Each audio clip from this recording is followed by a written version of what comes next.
Hello, I'm Dr. Lionel Thomas Rush, and you're watching Leak TV.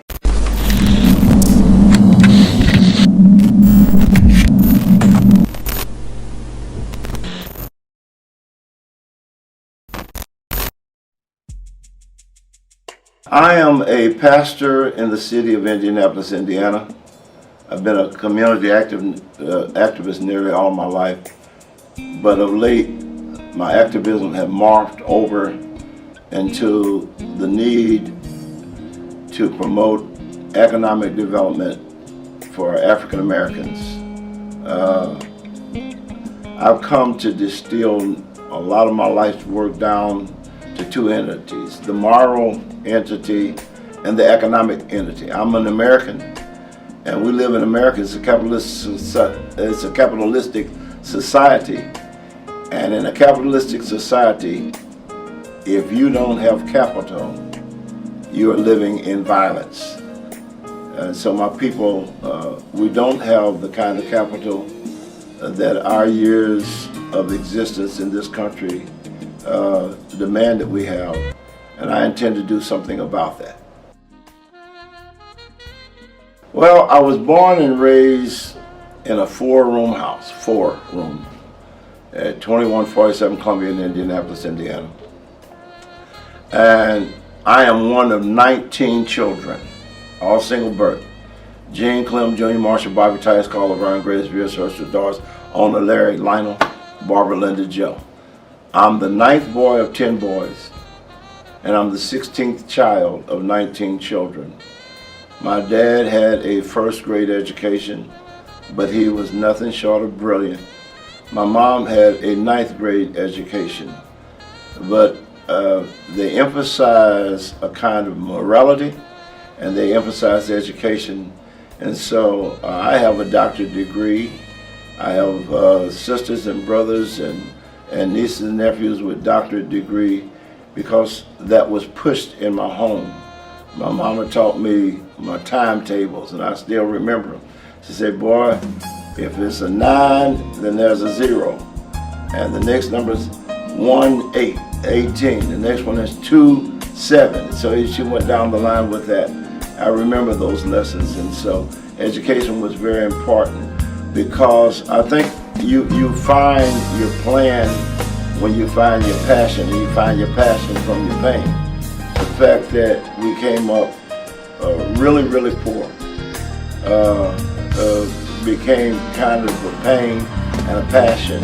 And from that, I had to decide what was I going to do about it. I was called into ministry, but as I looked around, I didn't want to be a minister that dealt only with the soul and left the body in hell or in jail, as the case would be. So everyone around me, when I looked around, everyone around me seemed to have been in dire straits, and I had to try to figure out how do we lift us up. And there's an old African proverb that says, if you want to go fast, go alone. But if you want to go far, go together.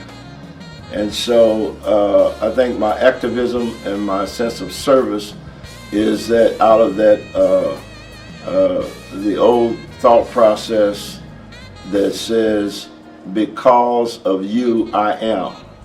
And I am because you are. So I think that's probably what pushes me toward service. There's nothing that's happening today that did not happen yesterday. And so one of the problems that we always have is this Martin versus Malcolm. Those who are proponents of Martin say, hey, Malcolm was too violent, Malcolm's response was crazy, etc., etc., etc. Those who are the proponents of El-Hajj Malik El-Shabazz would say, Martin was too docile, etc., etc., etc. The truth of the matter is, the strategy, the New York strategy, may not have been able to work in Opelika, Alabama. And when Martin King went to Chicago, some of the stuff he was doing there didn't work in Chicago. We need, and oppressed people need Martin and Malcolm. We need W.B. Du Bois with the 10%, folks. And we need the Peanut Man, George Washington Carver. We need all hands on deck. We don't need to get dissuaded with youth and intergenerational struggles. We don't need to get dissuaded with denominational struggles. My dear brother here, he's from the Nation of Islam. But if he goes up, and I had this conversation with Brother Farrakhan when I was in his home. If he goes up to Carmel or Zionsville at 2 o'clock midnight, 2 o'clock at night, and a taillight is out, he's like the fellow that took over, that was at the church, Dexter Avenue Baptist Church for Martin Luther King, and they were introducing him and said, Dr. Vernon Johns matriculated at this university, and he got his master's from this degree, and he got his doctorate from this, and he reached over and said, Brother Deacon, what do they call a black man in Hattiesburg, Mississippi with a PhD? And the deacon said, I don't know, Brother Pastor, what do they call him? I use it for Charles. He said, a nigger with a PhD. There is no Church of God in Christ AIDS. There is no Baptist gunshot wound. There is no Nation of Islam institution incarceration or miscarriage of justice. You're in America, you're an African American. What we need to do collectively is to come together, develop our own plan, develop our own agenda, and as we develop our own agenda, put benchmarks and say, this is what success looked like a year from now. This is what success looked like 3 years from now. And come to work together, because I don't care what ship we came over here on. You're in the same boat now. And you don't graduate from it. If you have melanin in America, matter of fact, if you have melanin in the Caribbean, in South America, wherever you are black, my Nigerian brothers and sisters use this stuff to make their skin light. That doesn't matter. What we have to do is come to understanding, whether it's generational, whether it's religious, whether we're male and female. One of my great friends is a professor down in Atlanta, Dr. Jacqueline Grant. And she studied under James Cone, brilliant theologian. And she studied liberation theology. But what she came to find out, that when her white scholars with her, they would go up with liberation theology to a certain point. But then they would absent themselves on black issues. So she developed something called womanist theology, where women of color not only understood about liberation, but they understood the specific kind of oppression that people of color face. And we would do very well to borrow from that.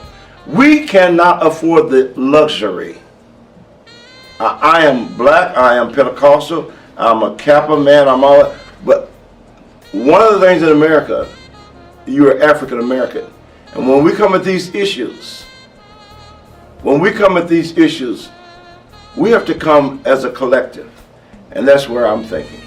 And so, yeah, I hear it out here. I go and put my arms around the young people coming up. You don't put them down, but you bring them to the table and let them understand this ain't the first time everything you see happen. Something has happened before. Borrow from us who've been through it. Learn from us. One of the things, 2008, when Barack Obama became president and this recession occurred, black folks lost so much net worth because a whole lot of it was placed in our house and so forth and so on. So when that housing market went, so did our net worth. But one of the ways that these communities build net worth is that they share their wealth with the people coming behind them.